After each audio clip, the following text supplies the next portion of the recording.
Hello, my astrology friends. This is Lada from Astrolada.com and back by popular demand after our first conversations about lunar mansions, also known as Nakshatra, the 27 lunar mansions of Vedic astrology. Vedic astrologer Michael Reed is back to us to dive even deeper into that topic and tell to us about your nodes, past lives, current and future lives, the karmic access through the nakshatra. Hello, Michael. Hello, thanks for having me on again. There was so much interest in the last video that recorded this practical magic of the lunar nakshatras, the 27 lunar constellations. People were fascinated and they demanded more. And I said, okay, give me your best. And you said, Mike, you've done an in-depth course about the lunar nodes through Yeah, nakshatras. It's 30, 40 hours or something like that. And we're offering it on our website. Anyone who wants to learn more about the nakshatras, but more about their own personal lunar nodes, their past lifetimes, their future, where they're heading, the north node, the mistakes that they're making, how to correct them. Basically, like we know, we can do a whole reading just on the south and north node and help persons solve most of their problems and where they're stemming from, because the south and north node are exactly that, aren't they? This is where the biggest problems and the biggest solutions come. yeah, exactly. And another interesting thing too is on a certain level, the South and the North Node are very similar to our ascendant and the seventh house. So what would be the ascendant? Would that be the north node? You could look at it more from the perspective of Ketu, because Ketu is the perspective that we're coming at things from, and Rahu is what we're moving towards, much like the horizon. And an interesting thing is Rahu can quite often indicate in the horoscope foreign countries, much like the Seventh. seventh house can. Yeah. Oh my God. So people born with north node in the seventh, they're North Node in the first may actually have a tendency to, because the first house being the body, Mhm. the North Node in the first can have a tendency to place the person in foreign countries a lot of their lifetime. But if you have the opposite, the south node in the first and the north in the seventh, is this like doubling of the influence of Ketu being in, as you compared it, like the ascendant, and Rahu in the seventh as the descendant? Yeah, because I mean, on a certain level, both the ascendant and the descendant and Ketu and Rahu are a very similar thing. So the ascendant is where we intersect the ecliptic or the zodiac at the time that we're born. And Ketu and Rahu are an intersection of the path of the sun and the moon. So they create a very similar concept in the horoscope. And so you can really, much like what you were saying, and I know you were actually perhaps saying it from a different perspective, but you actually can read the horoscope from the nodes too. And that's actually something I do quite often with people is I will just like I'll look at a chart and I'll make the K2 the ascendant and read from there. And then for the other half, like once we kind of get to it, I'll make Rahu the ascendant and read from there. And you get the perspective of the development, where things are likely to play out for the individual, etc. That's brilliant. By the way, Michael also offers personal consultation. So anyone who wants to explore this, and this course that he offers is discounted 40% for our audience. I'll put the link below in the description and a card here in the video. But now I want you to tell me more, because I've always loved in my reading, sometimes I would use half of the time to focus on the South and North Node, even without knowing anything about the person. When I start talking about the houses and the signs of the South and North Node, they immediately will say, well, that's always been my biggest issue in life, or this is Yeah. that they've worked like forever on, or that they've always wanted, which is the North Node, Rahu, and they've been striving to, and it truly can describe the path of a person's life, even without anything else. But I don't know about the nakshatras, and that will add so much more dimension. Can you share with us? Oh yes, most definitely, most definitely. But going back to what you were saying, just then that whole thing happens because really on a certain level, pretty much every planet is focusing its energy either on the south node or the north node by aspect. And so what the nodes actually do is they take the influences of all of our other planets and focus it along our karmic path. And so on a certain level, you can pretty much just do a reading directly from the nodes, and it would come out exceptionally accurate in terms of what the person, is, what their issues are and what they're looking to do in order to develop, where they get stuck, what they're needing to do in order to become unstuck, all of those things, all of those They're things. like vortexes that draw out the energy of all the other planets in your horoscope, and all the efforts of the other planets or mistakes or whatever gets manifested the most through the house, sign, and nakshatra of the nodes. Exactly, and nakshatras are exceptionally important in this particular field because what nakshatras do, and I always feel that language is very limiting, but nakshatras are somewhat of a conditioning factor in astrology. They show the condition in which things will develop to a deeper and more subtle level than the planets and the signs can do, right? And nakshatras will also show a lot of the symbolism that tends to come to the surface and a lot more of the deeper subtleties that are going on with that particular karmic path. And of course, with every nakshatra position, there's going to be a general focus and a general tone, but we can, in terms of past lives and where the individual is heading in this lifetime, but there can also be more specific concepts, especially if we, take it a step further and introduce things like the houses and things along those lines. And one of the things I always like to do with people, and I'm actually going to go into our PDF. There we go. Is much like in with the signs, we notice that opposite signs will have a little bit of the other sign within them. Okay, so Aries will always have a hint of Libra. Libra will always have a hint of Aries. Taurus and Scorpio, it's a very similar thing. And something very similar happens with the nakshatras, but the nakshatras change up. So for instance, if your Ketu is in Ashwini, your Rahu could be in Chitra or Swati. And there are different tonalities as per those differing factors. They're not This is exactly opposite each other, always, like the nakshatras, like the signs are. so yeah, because what will happen is in with nakshatras, we have something that are called padas. So every nakshatra is 13 degrees and 20 minutes. And so they're broken down into 4 different portions of 3 degrees and 20 minutes each. And so, for instance, if your K2 is in the first or the second division of Ashwini, then your Rahu will be in Chitra. But if it's in the third or the fourth, your Rahu will be in Swati, and so on and so forth. And so That's it what changes give a little bit. much more depth. So you say, oh, my Ketu is in Aries, my North Node is in Libra. And now we have another division that further deepens it down, that not everyone born with Ketu in Libra, Rahu in Aries will be the same, basically. Exactly. And this is one of the things that explains. I mean, you can take this very same science. I don't want to go too far off of topic with this, but you can take this very same thing and apply it to house cusps. Because as we know, first and seventh will always be directly opposite each other, right? And so you can see how certain areas of a person's life will play out. Like, a person can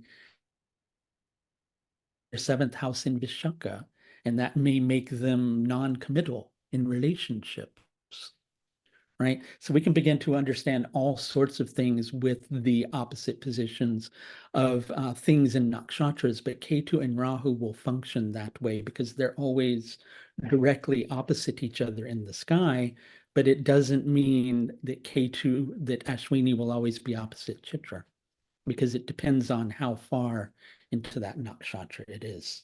Yeah.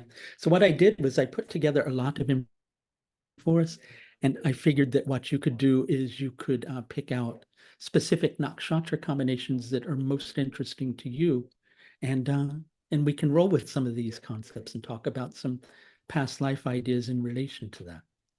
So I want just to say to everyone, if they don't know what the lunar, what the south and north node, or also as we call them, Ketu and Rahu Nakshatras are, just go to my website, astrolada.com. There is a birth chart calculator somewhere there, find it, scroll down, and enter your time of birth, place of birth, and you will just go to the tables below the charts. And the tables will say Ketu in, say, Pushya, Rahu in Uttara, Shatha, or Shravana. And because I said this, maybe let's focus on it. Ketu in Pushya and Rahu Yeah, in the Ardra, Uttara, Shatha. yeah, That would be Leo and Aquarius, or a bit of Cancer tropically in Leo, and a bit of Capricorn and Aquarius in tropical zodiac. exactly. And so with, with Pusha, and I actually have I put together so much information here, but of course it's not limited to just these particular concepts, but it's kind of fun to go into it. So what a lot of people don't recognize with Pusha, Pusha has a certain degree of acceptance associated with it. I'll explain what I mean by that. Pusha, when people relate to Pusha, they quite often understand it to be a very auspicious nakshatra, right? Because it brings nourishment, but it brings nourishment through acceptance because Pusha is a nakshatra that's connected to Saturn. And so all the Saturn nakshatras will bring a certain degree of limitation in connection with them. So with Pusha, the limitation is related to acceptance of one's destiny. As a matter of fact, the symbol or one of the symbols for Pusha is a circle with a dot in it, right? Which is very similar to the symbol for the sun. Mhm. And some of the meaning of that particular symbol is the dot is the individual self, and the circle is the boundary that we're pushing up against, right? So much like we know that if we put our hand on a stove, we're going to get our hand burnt, right? We have to have boundaries in life so that things flow or grow along a certain line. And so Ketu and Pusha will tend to bring to the person some previous lifetime where perhaps they felt held back or restricted in terms of their directions that they were going in terms of specific things that may have happened to that person. They may have lived a life as a recluse, or lived a life as a priest, or something where they're sacrificing certain things from their life. But in addition to that, there can be the tendency upon occasion to sacrifice for things when it's not really necessary to do so. Because yes, because Ketu always shows also what you have to, you've done it in the past, but you need to kind of do it better, or maybe you've overdone it in some way. Integrate the other side of the equation into the situation. And what's interesting is Ketu and Pusha will be connected on a certain level to Ketu and Cancer. And so in terms of the Cancer energy that's there, Ketu and Cancer has a tendency upon occasion to convince themselves that they can be okay with things. Right? If there's something emotionally they're not happy with, they'll go, "Oh, that's all right. I can just be okay with it. Oh, that's all right. I can just be okay with it." And what happens over time is their needs don't get met. Mm. And eventually, what that will do is it will bring a breakdown for that side of the axis. And so, if you're dealing with the side of the axis that's in Uttada Ashada, some of the things that you're going to have in connection with that is that the person can want to control the outcome. So they get fed up with the restriction or the holding themselves back. right? And they then become more desirant of creating movement in regards to where they're facing that limitation, right? But in pushing up against that limitation, there also will come lessons in regards to that, which is recognizing that those limitations were really there to serve a purpose, right? Sometimes that purpose is nothing more than the fine tuning of the person's resilience and the fine tuning of their focus towards specific things in their life. It's not necessary. In other words, it's not necessarily there to make them like give up what they're trying to pursue or to accept that limitation. It's just showing them not right now, eventually, later on, which interestingly enough, Uttada Ashada means the latter victory. So with Uttada Ashada, things don't always happen, immediately. They happen later on, right? So the person becomes passionate to push up against the resistance.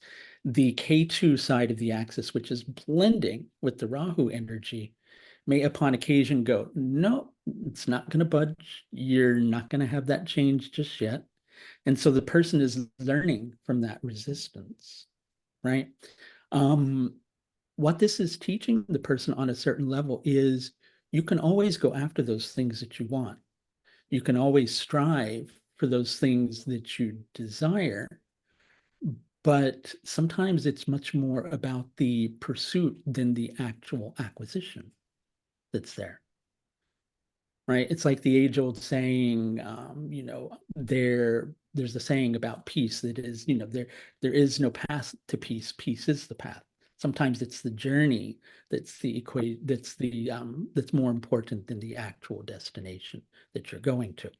So when you have the Shravana side of it, the Shravana side of the axis would be more relating to the acceptance of the destiny. That's when the person is, because Shravana is symbolized by the ear, right?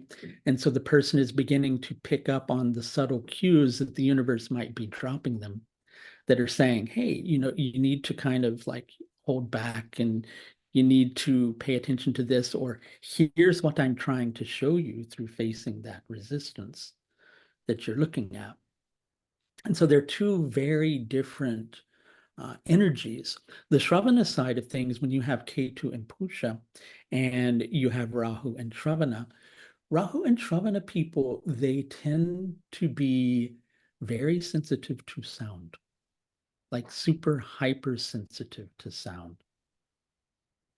And if you take into the equation, if this person may have had previous lifetimes where they, lived in like, ashrams or in temples or things like that, they're not going to be comfortable within like tons of people. They're used to silence a lot more and things along those lines, right? Brilliant. This is I absolutely love it.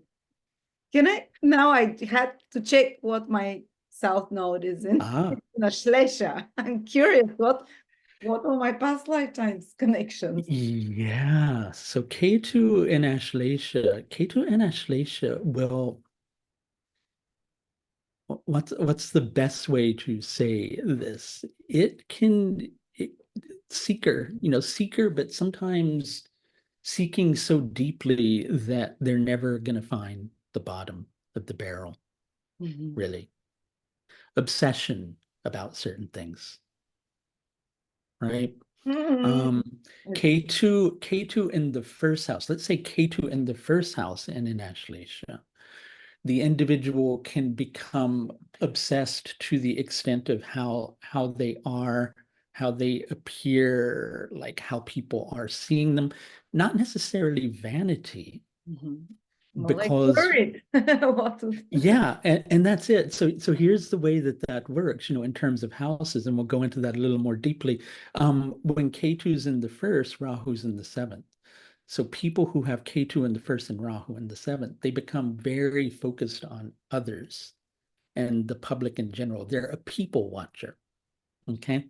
So if you're a people watcher and you're watching other people, in your mind, your perspective is that if I watch other people, then everybody else must also be watching me, right? Mhm.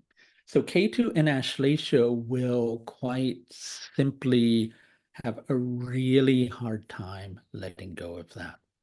Oh, sorry, I'm a Rahu in Ashlesha. Ketu You're is Rahu and Ashlesha. because I started Where's your Ketu? Shravana. Your Ketu is in Shravana. Shravana is a bit challenging sometimes. That's a very sensitive position. Okay. Here's one of the things that happens with Shravana. Within Vedic thought, there's a deity like Vishnu. Vishnu is the aspect of God that permeates everything. I always, when I'm trying to explain Shravana to people, and Vishnu is the deity that's connected to Shravana, I always try to explain to the person in regards to Vishnu, the computer mouse can be Vishnu, the microphone is Vishnu, the computer is Vishnu. Vishnu is having a conversation with Vishnu over a Vishnu, right? But the human mind, the problem is the human mind sees only the surface. We can't see the totality all in one go. Instead, we see the mouse is Vishnu, the computer is Vishnu, Vishnu's talking to Vishnu. So we see the form. Okay. It's like the concept of not seeing the forest because of the trees. So what will happen with Shravana energy is quite often there's a difficulty in discerning direction. Which path should I go down? If K2 is in the first house, let's say K2 is in the first house again, let's do the opposite of that. K2 in the first house, Shravana, because it's symbolized by the ear, the person may have been through previous lifetimes where their reputation got damaged That's by other exactly what people. I saw in past life regression. Really? That's we were like in a well-to-do family, but Mm, we had like occult books on astrology, alchemy, and someone betrayed us, and we lost it. Our wow. fortune was taken, everything. We were not killed though, but the whole reputation got destroyed. Yeah. So if you see if Ketu is in Shravana, Rahu is going to be in Pushya or Ashlesha. So if you would have been killed, you might have been poisoned. Mhm. That would have been a way that that might have happened, right? Mhm. So Rahu and Ashlesha would show that if here's a good way to understand that. So Ketu and Shravana may kind of go, people are talking about me. Everybody's talking about me. So I better be careful. That's the self-control concept of the first house. And since Shravana is the ears, the person begins to become concerned about what other people are saying. So if Rahu is in Pusha, the person will go, I will limit myself Mhm. because of what other people are saying. Mhm. I don't, but If like Rahu's in Ashlesha, it's coming out, right? wow. But you see, there's a good side of that too. So if we understand that, because Ashlesha is connected to serpent energy, and I should probably explain that to people. And so the idea being that Ashlesha energy can either poison you, right? Or it can heal you. Mhm. And that's the idea because we make medicines. Medicines are made out of poisons, really. Mhm. Okay. And Ashlesha being connected to serpents, the idea is like if you I think it's mainly with cobras. Like you'll see dances of cobras, like when they're getting ready to attack, they'll kind of just move from side to side, and then they're hypnotizing their prey, and then they strike. You see, so there's a very hypnotic quality to Ashlesha that will tend to fascinate, right? So you were likely the way you worked with that energy of K2 and Shravana is you likely went, no, this needs to be said anyway. This needs to be shared with the public. It's also likely why on your channel you get really fascinated about the astrological subjects and you get really enthused and passionate about it because once you go in, you're going to keep wanting to go deeper and deeper into the subject. But you see, here's the thing with the Shravana Ashlesha axis is it's completely unfathomable. What the individual is seeking for, there's no bottom to it. So, like if here's a good analogy, right? I can walk all around the house. Where are my glasses? Right? I've done that so many times. Where are my glasses? Where are my glasses? And where are my glasses? They're right on the end of my nose. And so sometimes we don't see those things because we're looking so hard. So a flaw with the Shravana Ashlesha axis of Ketu and Rahu would be the tendency to not see the bigger picture of why something might have been a certain way. Yeah. And so then the individual learns that concept. How about another one?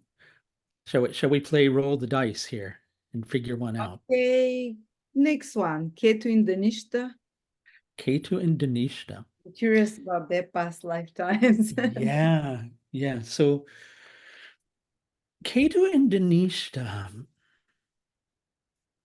Ketu in Dhanishta, one of the things that happens with Dhanishta on the more difficult side of the scenario is an obsession with validation.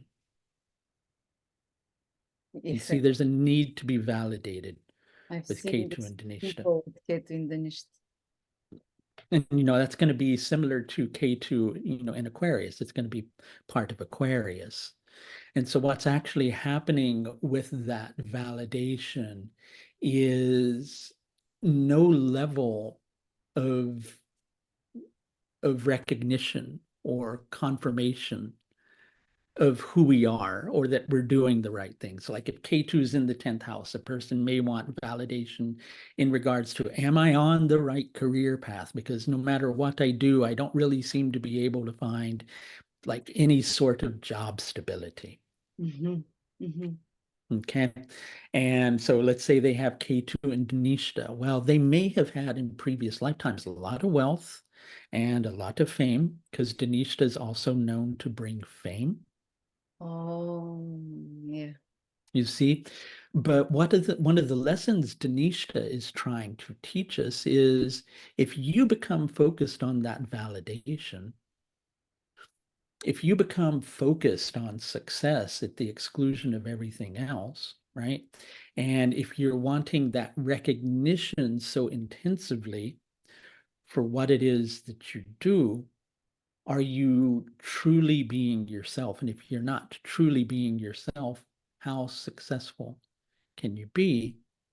Because then when you actually attain the material success, you're so focused on the attention that you can't let your guard down and just be true to yourself. So you're not really successful.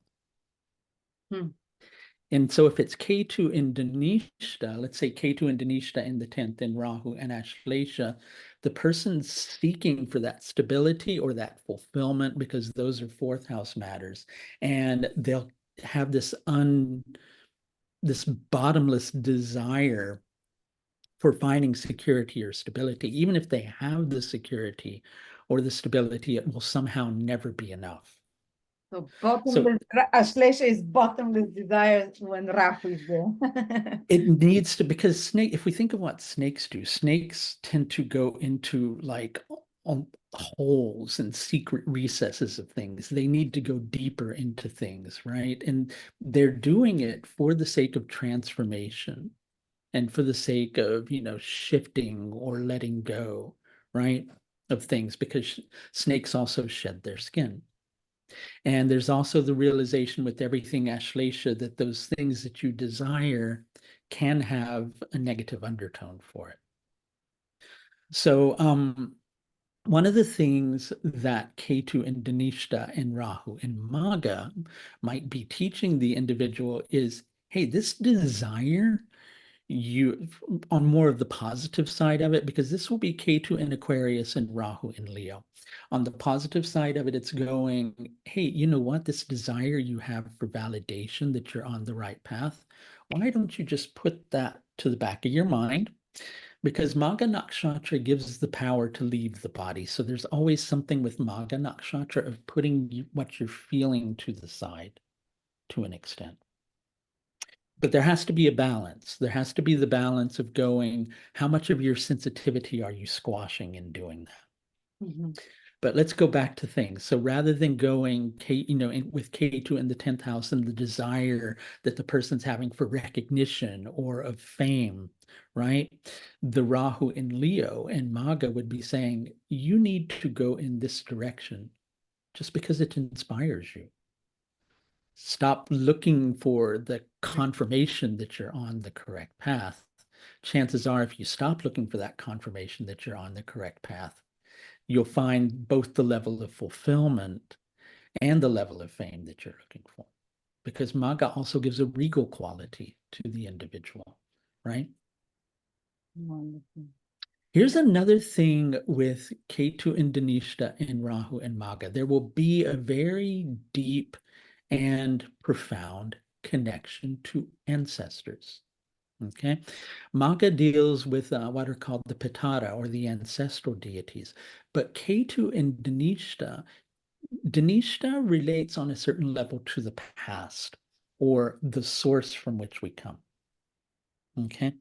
The idea being that ideally we're meant to let our essence flow through us. But what happens is we get so caught up in whether we're doing things correctly. That's the validation side. Am I doing things correctly? Is this me? Is this not me? Right? Because the nakshatras, the last 9 nakshatras, Mula all the way through to Revati, what's happening is the ego is being broken down.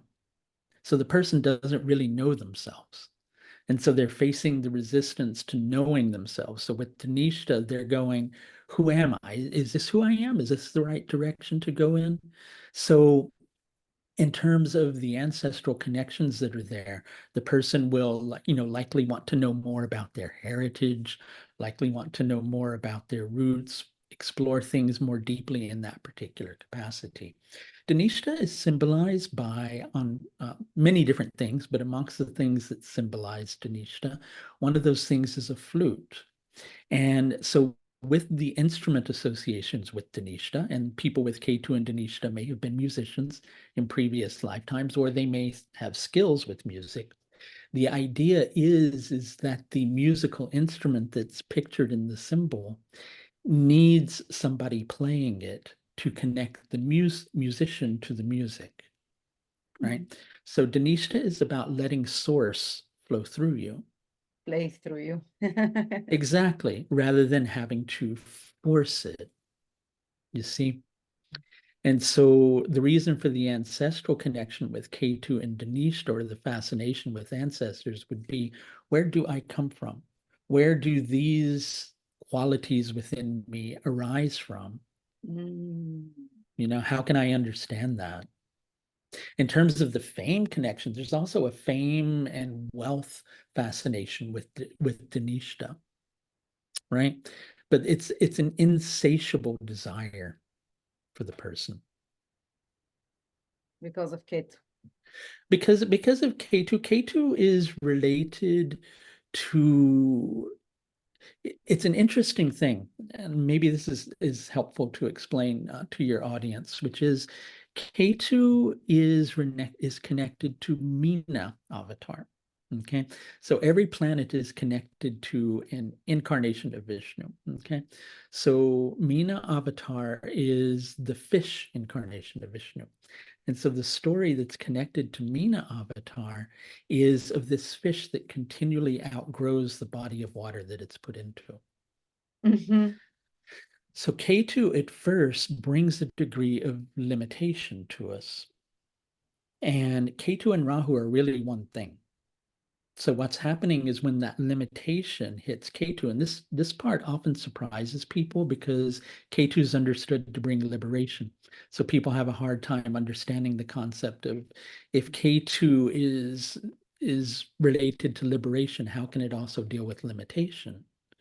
It's because of the interaction with Rahu. So Rahu's job, once that limitation is there, is to step in and go, I have to pull you out of your comfort zone, or you're just going to be stuck all the time. And that's But you how see, separation happens. yeah, and so Rahu, what it does is it pulls us into wild, unknown territory. Ketu and Rahu are the army of the royal court of the planet. So Ketu is the part that protects the kingdom. Rahu's job is the foot soldier marching out into foreign lands, not knowing where it's going or what the conditions are going to be like, and not knowing if it's going to be ambushed or any number of things. And so it gets a little wild and crazy with Rahu. So when things get Rahu is what is out of our comfort zone. Ketu is what is we're trying to protect and safeguard and hold on to. yeah, But we Ketu is won't what I grow call and get out of it. Yeah. yeah, Ketu is what I call the security paradigm. It's those things we cling on to because we A, either think they're going to go well, B, we don't know what else to do. We just don't have any other clue in terms of the direction that we need to go in. And so Rahu, for those people who are going like, okay, well, I just don't know what else to do. Rahu will bring those hints of you could try to go in this direction, but the Ketu side will go, I don't know. I'm kind of afraid of that. I don't know if that's a good thing to do until the person's forced to have to do that. They just don't have a choice. But you see, Rahu sends us all over the place, right? And it's like anybody who's ever been through their Rahu period knows it's like common things that happen when you're in your Rahu period are you travel a lot, you wander around a lot, you move from place to place. You're not in control, even though you think you're in control. But And you were so, growing outside of your limitations during that period, but you got exactly. crazy stuff. Exactly. And so then what will happen is we then need to retreat back to the safety of Ketu for a little bit to integrate the experience. And that's when the evolution happens. That's when the evolution happens. And maybe one last one. I was Yeah. on to Ketu in Jyeshta. Ketu and Jyeshta. What would you say about their past lifetimes and what they're here to pull out from, away from? Yeah.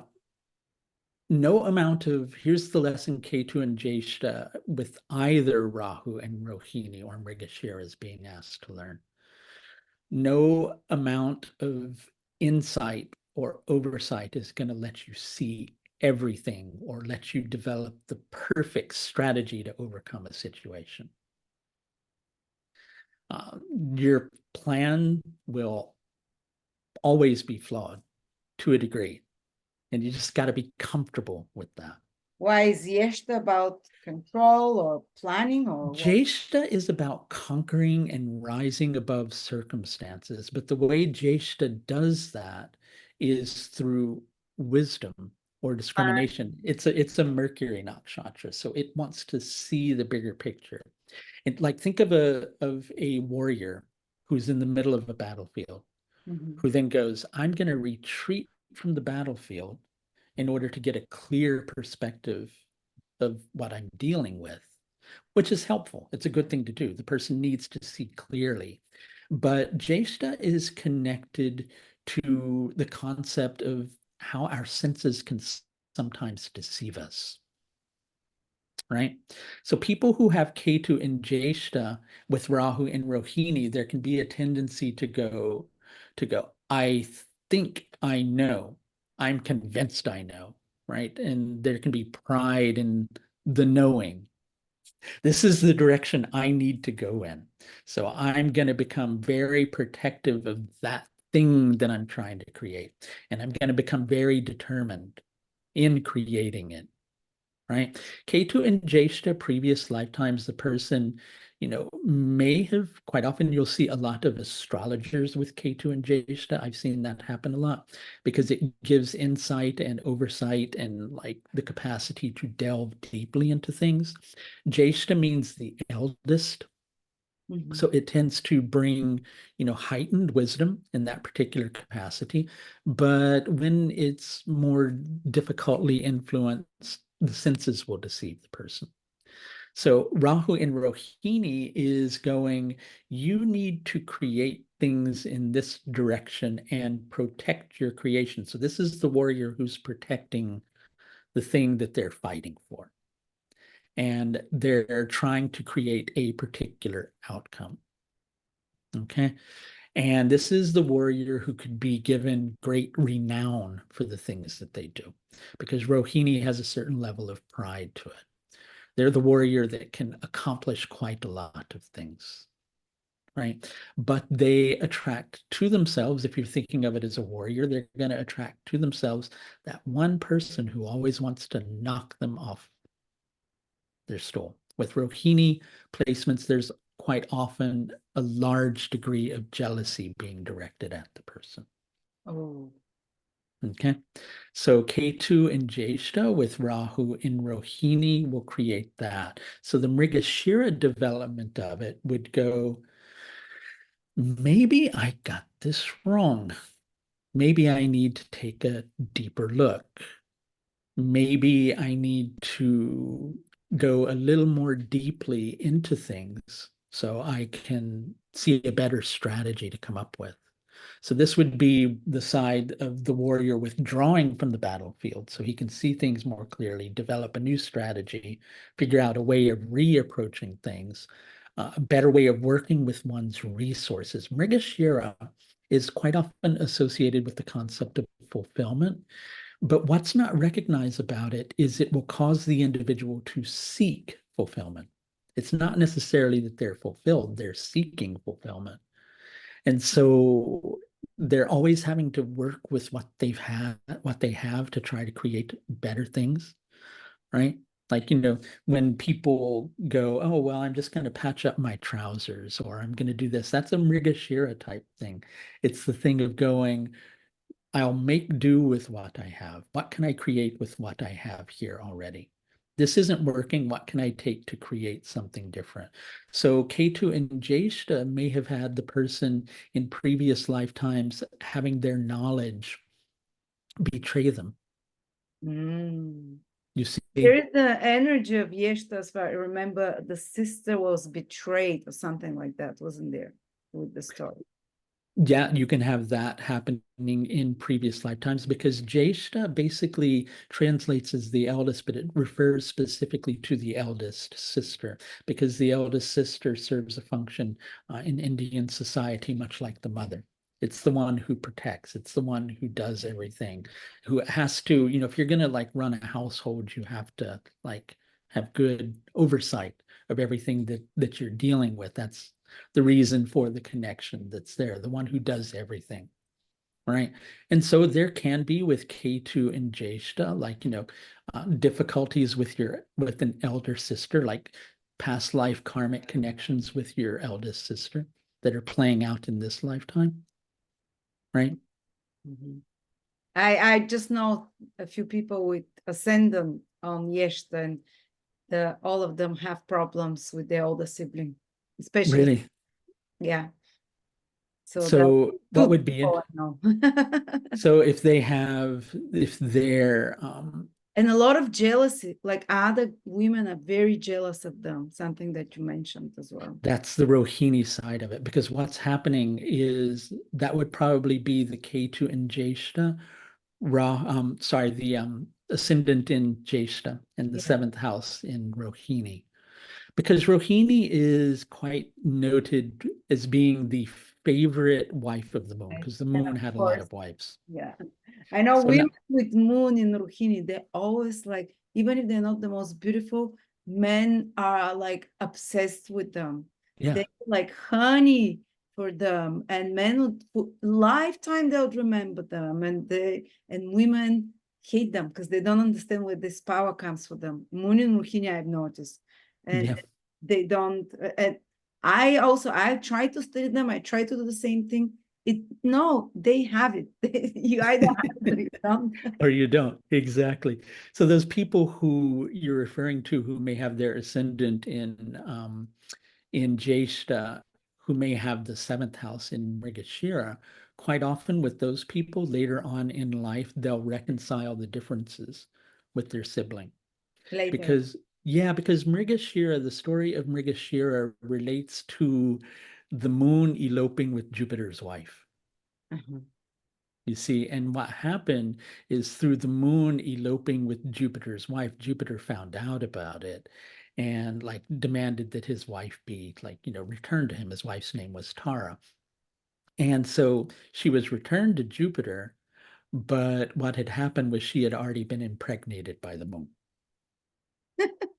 And so the child of the moon and Jupiter's wife is Mercury. Okay. And so Jupiter became like, so fascinated with Mercury that he decided, I'll just raise him like he's my own son. So there's the concept of reconciliation with Mrigashira a lot. There's the concept of things being taken apart, put back together again, taken apart, put back together again. Would it be like even an actual, say something, you have something, say moon or Mirgashira or seventh house or something in Mirgashira, could it be actually that the person this happened to them, that they are in a relationship, they conceived by someone else, then their current partner raises the child or something like that? Just by Yes, you'll find these things happen all the time, especially if there's a child factor in Mrigashira. yeah. If there's a child factor in Mrigashira, Or there's you might have been that your mother was like that if the moon was there. yeah. I mean, it can be a quality, anything ranging from like, Jupiter's in Mrigashira because Jupiter's children, it can relate to the concept of going, this person may have to deal with the concept of their child potentially being separated from them or taken away from them, reuniting with the child, Later on. etc. Yeah. And As a later. matter of fact, one of the things I always look for when people come to me and are wanting to know if there's going to be a reconciliation in their relationship, I'm looking for transits, either a planet that's in Mrigashira, or when I'm looking at the transits, I might be looking at Venus retrograde or the seventh lord being retrograde.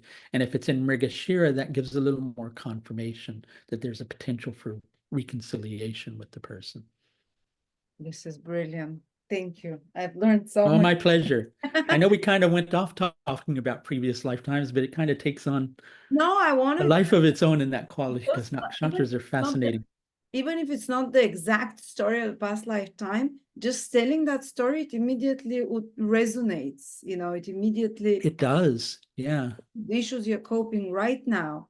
So I really do you have a reading that covers the notes specifically and nakshatras and I do. I do. It's the Karmic Story Consultation. the We're current? offering it. We're offering it through your website. There's also a more advanced version of that, which is called Source and Solution. And that's also on your website. What the Source and Solution consultation does is the first half of it is an assessment of your nodal axis in two main divisional charts that I always look at when I'm doing any type of karmic assessment for people. And the other half of the consultation is like if somebody has specific questions, like if they're coming to me and they're going, I want, when am I going to get a job or when am I going to get married? The idea is I know what their questions are ahead of time and I do the karmic analysis and I look for the root of their questions in the karmic analysis and connect why they're thinking about that, That is what can beautiful. help them. Yeah. Thank you. I I really am fascinated by your knowledge and how you interpret the nakshatras and how specific it can be. And if Well, anyone thank wants you. to have the knowledge Michael has about nakshatras or the lunar nodes through the nakshatras, he just gave us one little grain of the possibilities here. I'm putting a link for the course. You'd own it for life. It's 40 hours, something like that. It's So in depth. It's really in depth. I Yeah. can imagine. Thank you so much, Michael, again, and looking forward to our next already interview. Yes. Yes. My pleasure. We'll And see thanks for what having me people are on again. interested in. We'll watch the comments and we can decide what the next topic will be. Yeah, nakshatras are inexhaustible. They really are. You know, there's another really fascinating thing, just touching on it briefly before we part company, which relates to the fact that, let's say your moon, well, I shouldn't say that. Let's say that your Saturn is in Shravana nakshatra. And let's say then we need to go look at your moon because the moon rules Shravana. Let's say the moon is in the moon happens to be in Ashlesha, right? That's going to add Ashlesha qualities more deeply into the Shravana side of things. So when you go and you look at where the dispositor of the nakshatra is placed, that a planet's in, let's say Saturn right now is in Purva Bhadrapada, Jupiter's in Rohini. So a Rohini quality is going to filter into Purva Bhadrapada. The person, like if people are dealing with questions of productivity right now, that's why that Saturn determination in Purva Bhadrapada can start getting frustrated and going, this one thing that I'm trying to create, it's so hard to create. And so the way nakshatras interact with each other like that becomes a really fascinating topic because the combinations are endless. Yeah, I'm trying to learn first just the meanings of the 27, the keywords. The best way to do that is I always tell people is to know what nakshatra the moon's transiting in And what? and pay attention to that every day and every day read up about that nakshatra. After a year, you'll know the nakshatras more through symbolism and connecting to the energy of the day, which is how you have to learn them, than Exactly. the actual memorizing of the concepts. You have to experience them or you don't get it with nakshatras because they're subjective. They're not really as objective. And 9 times out of 10, when people have a hard time learning the nakshatras, it's because they're trying to think a nakshatra when you have to feel it. And that's why they don't get it, you know? Thank you. That's exactly. Yeah. That's why they call lunar nakshatras. You have to feel them. Exactly. Yeah, They're living archetypes. Is they the are. PDF available? Is it part of the course? The PDF is available. I can make it available to you. It's simple. I actually took some of this is on the course. What I just put of the opposite nakshatras is actually in the lunar nodes through the nakshatras course. It's in there, but we can also give people access to this too. So This we is can just a brief share PDF. Yeah, I'll send that over to you so so you much. can make it So available. whoever, because you can't cover all 27 nakshatras, Rahu, No. Ketu, at least you can read a few keywords and see how you resonate with them. Yeah, definitely. Thank you so Definitely. much, Michael. Again, thank you everyone for joining us. Yeah. And if Bye, you want everybody. Michael to be your teacher, again, I'll put links below. You can take his courses or personal consultation with him, which sounds fascinating. Thank you. Take care, everybody.